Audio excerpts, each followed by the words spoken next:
What if I told you that the scions of the canopy and the people of the springs, they never actually existed? You'd probably think I've lost my mind, but hear me out because it's simply not true. Just like new items suddenly appeared in nod-krai that weren't there before. Just like the sacred Sakura suddenly popped up in Inazuma. The same thing happened here. And believe me, I've got proof! But honestly, that's not even the main topic of this video. Today, I want to talk about the Iridescent Moon. Truth is, not much is known about it. The only thing I will mention right now is the deep duality between the Iridescent Moon and the Crimson Moon. Let's try to figure out, is Renova actually the Crimson Moon? Or are they a completely separate entity? Who is the Lord of the Crossroads? And why did the Natlan tribes pray to dragons, a huge fact that was totally hidden from history? As you can see, we've got a massive investigation coming up, something along those lines. And if this kind of deep lore interests you, then don't forget to hit that like and subscribe button. As always, this is Lily. Go grab a snack, and let's dive right in. Now, if you remember the Iktomi Scrolls event back in version 5.2, we all acquired the Shuttle of Odara that's the refinement material for the weapon, Calamity of Eshu. If you take a really close look at that item's description, it mentions something quite strange. A void shuttle. You can pause the video and read it all. Judging by the description, that void shuttle is most likely a spaceship. This detail is particularly interesting right now given the new book Hymns of the Far North, because it gives us a much deeper look into the purpose of the three moons. There's one section I really want to highlight, a specific prayer song dedicated to Nibelung. So, does that mean the Iridescent Moon is the shuttle? We already know that Nibelung is the original creator of the three moons. But what really stands out in that prayer song is that each moon is compared to a specific object, a bow, a chariot, and a shuttle. If we recall what Lama told the traveler in the very first chapter, it becomes clear. The eternal moon corresponds to the bow, the frost moon corresponds to the chariot, and the iridescent moon corresponds to the shuttle. So we've established that the iridescent moon is, in fact, a type of shuttle. But why the Shuttle of Odara specifically? The clue comes from a critical line in the item's description, and I'll quote it for you. Refracting an eerie prism-like light, this jade pendant emits a chilling aura that does not disappear, even were it to be cast within a roaring blaze. To simplify things, that jade pendant shines with a prism-like light and has an ominous aura that not even fire can destroy. Now, in Genshin lore, the moons have been likened to jade repeatedly. This is mentioned in tons of different sources. One key example can be found right in the description of Inefa's signature weapon, Fractured Halo. Here's the quote. After her awakening, she could not help but feel that her fragmented memories from that era had lost all substance, like soil turned to dust. They no longer felt real, just fleeting thoughts that flashed and vanished. One day, she followed the Lord of Light and Flame to visit the dwelling wills on the moon, sitting on 3 jade moon thrones. Also, the pendant's prism-like light possibly refers to the iridescent moon's own properties. Now, while this might not sound that unique, maybe all the moons have this kind of effect, it is the iridescent moon that's explicitly linked to prismatic shining, which is right there in its name. However, the part that truly deserves attention is the pendant's chilling aura that fire can't destroy. If we recall the lore from that web event about the moons, it states that the crimson shadow of the iridescent moon sank into the abyssal sea. It's highly likely that this crimson shadow is the very crimson moon that was worshipped in Kainria. This moon is often given names like the Bale moon, which, if you translate it literally, means something like moon of destruction or evil moon. Even more compelling? Arlecchino's ability is called Bale-Moon Bloodfire, and if that pendant emits an aura that fire can't destroy, while Arlecchino's flames leave a specific smoldering glow, it becomes undeniable that a deep connection exists between the iridescent moon and the Shuttle of Odara. Now, based on all this, we can draw a major conclusion. Odara symbolizes the iridescent moon, and Eshu the crimson moon. In Yoruba mythology, Odara is actually one of the names for the deity Eshu, known as the trickster and the messenger of the supreme creator Olodumare. Eshu himself is a deeply contradictory figure. He simultaneously brings chaos and balance, maintaining cosmic order through sacrifices and rituals, and also protects the towns, priests, and his devoted followers. And I want to mention a few other important details about Eshu that are critical.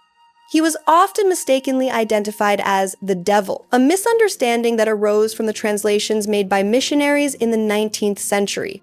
He is regarded as the guardian of the crossroads, symbolizing places where paths meet and decisions must be made. His colors are red and black, reflecting his ability to traverse between the human and spirit realms. If we draw parallels to Genshin, we can clearly see that the Crimson Moon is very much like Eshu. Just like Eshu, it embodies a duality. It's explicitly contrasted with the Iridescent Moon. Its flame manifests in red and black hues, and according to Arlecchino's signature weapon description, it even has the ability to connect two worlds. If we put all the pieces together, it's hard to shake the feeling that the Crimson Moon played a far greater role in shaping Natlan than anyone previously guessed.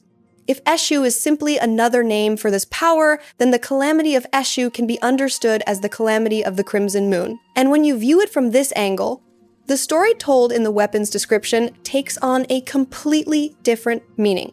In short, the story centers on Sanhaj Kompore well before he became one of the 6 ancient heroes 500 years ago. Much like Auroron, he was born with an incomplete soul and survived a ritual sacrifice as a child. That sets the stage perfectly for the lore behind the weapon. What follows the story of Sanhaj Kompore? During the ritual, the senior priest sent Sanhaj into the Night Kingdom to search for the missing piece of his soul. And it was there that the Lord of the Night showed him several visions of the past. At first, everything seemed normal. He saw Shbalang striking a deal with some party before the capture of Tolan, and he saw Ochcan being consumed by the flames of a youth with scarlet eyes. But as the visions continued, Sanhaj began to understand there was something far greater behind all of this. What Sanhaj saw there was so horrific that upon returning, he rewrote the history of Natlan, weaving legends and tales to forever conceal the truth. From that day forward, Sanhaj, having known the past, became eloquent of speech. In ancient tongue, he condemned the fools who scorned the dangers yet to come. From that day forward, Sanhaj, having known all the stories, began to spin a web of lies, transforming the numerous scrolls into a confusing labyrinth to hide a past that should never be touched again. Considering the extreme measures Sanhaj took to conceal his apocalyptic visions, it's safe to assume the people of Natlan have no idea what truly happened. This strongly suggests that the Crimson Moon may have been directly involved in the catastrophic events that Sanhaj attempted to erase from history. While no one in Natlan speaks directly of the Crimson Moon, one final mention can still be found within the interactive inscriptions inside the ancestral temple. According to these stone tablets, the sacred land of the dragons once lost its fertility, making it impossible for the people to grow crops. In despair, they turned to the Lord of the Crossroads, hoping he would restore the land's power and life. There's something crucial in these stone tablets, but the problem is figuring out exactly what. The main issue is that it's unclear when the described events take place. My guess is that the tribe from the Relaxation Ravine might be the people of the Springs, and the tribe from the Twisted Ivy Expanse might be the Scions of the Canopy. But this raises immediate questions. As far as I know, no one has ever called them by those names, nor has there been any mention of these peoples worshipping dragons in the past. What makes the situation even more mysterious is that these tablets don't light up when using elemental sight, unlike most other interactive objects. I also noticed that the architecture around the ancestral temple is strikingly similar to Enkanomiya, the Chasm, Hiisi, and Surumi Island. Could it be that all these places once belonged to a single ancient civilization? The unusual names of the tribes, their invisibility to elemental sight, and the complete absence of other mentions of the Crimson Moon in Natlan all create the undeniable feeling that someone was deliberately trying to hide the truth. There is one more crucial detail worth noting: the Lord of the Crossroads.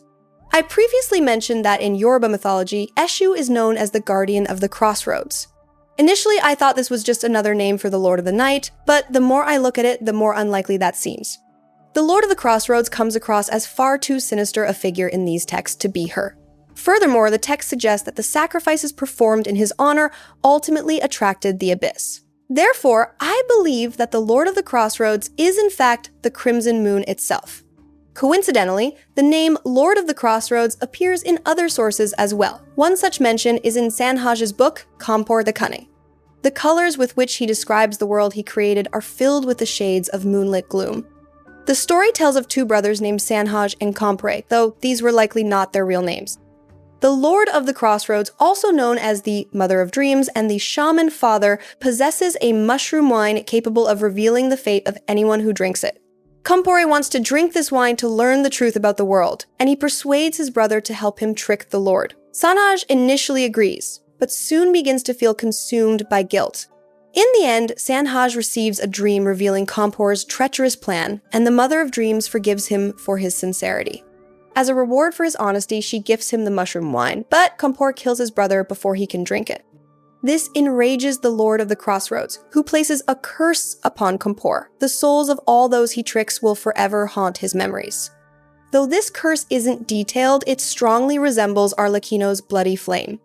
Just as Kompore was pursued by the souls of his victims, the residual afterglows left by her flame tormented her memory after the merging. Most likely, the real Sanhaj Kompore heavily embellished many events in his stories, but real facts still lay at their core. It's entirely possible that the Crimson Moon was hiding in plain sight all along, masquerading as the Lord of the Crossroads. I think I've said enough, but before I conclude, there's one more crucial detail worth mentioning. After Mavuika uses Renova's power to strike the abyss, a portion of the false sky shatters, and a broken moon remains hanging over Natlan. According to a Natlan NPC you can find in Mondstadt, this moon cannot be seen anywhere else in Teyvat. We recently learned from Lauma that the remains of the Iridescent Moon were never found after the War of Retribution.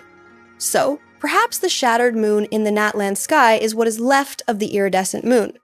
Also, the idea that Renova could be the Crimson Moon seems less and less likely. The only lead we have is the similar red and black color palette, but that's about it. By that logic, Diluc could also be the Crimson Moon. For this reason, I believe Renova and the Crimson Moon are separate entities, if they can even be called that. It just leaves us to figure out the location of the Iridescent Moon Maiden's artifact. If we assume that absolutely no one is left in Natlan except Mavuika as the leader, meaning no Fatui, no dragons, no abyss, then the artifact must obviously be with her. Well, we'll find that out when the Tsaritsa comes for the Pyronosis. Anyway, that's everything. I'm excited to hear what you think about all this. This was Lily, as always. Don't forget to subscribe, like, and bye-bye for now.